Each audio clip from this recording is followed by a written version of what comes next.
Кепер айылындагы орто мектептин 1-корпусу 1928 курулган, андан кийин дагы кошумча 2 имарат пайдаланууга берилген.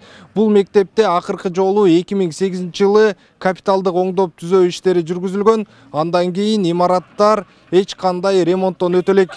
Элеттиктер жаңы мектеп керектигин көп жылдар бою айтып келгени менен маселе чечилбей келет.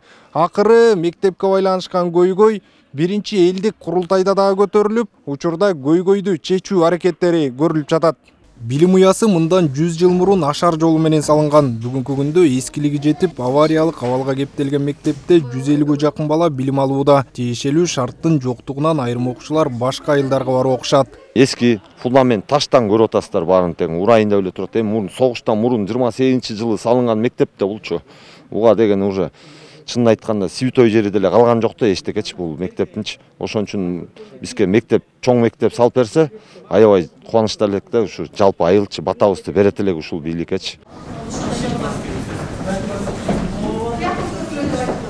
Кепер айылындагы мектептин абалы менен облус башчысы Нурил Алымбаев таанышып чыкты. Жергиликтүүлөр менен болгон баарлашууда кийинки жылы жаңы имараттын курулушу каралып жатканын айтты. Учурда араб фонддору менен сүйлөшүүлөр жүрүп, тиешелүү документтер даярдалып жатат. Тамдарын штукатуркалар урап, ушундай турган акыбал бар экен. Эми айылдагылар ремонт кылып, ынтымакта ушул мектептин балдарынын окуусуна шарттар түзүп келишиптир. Буга азыр эми заманбап бир мектеп куруу боюнча буга жаңы бир шарттар менен заманбап мектеп куруу боюнча иш алып барып жатабыз. Азыр мына бул маселе биринчи элдик курултайда да көтөрүлүп, президенти Садыр Нуркожоевичтин да көзөмөлүндө ошол себептен сүйлөшүүлөр жүрдү. Араб мектептин документтерин баарын, проектлерин, долбоорлорун араб фондуларына алып барып киргиздик.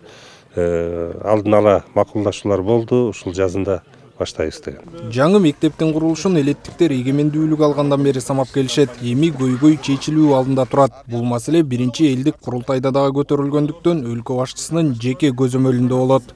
Автандил Бактыбеков, Келдибек Уламбеков, СТВ.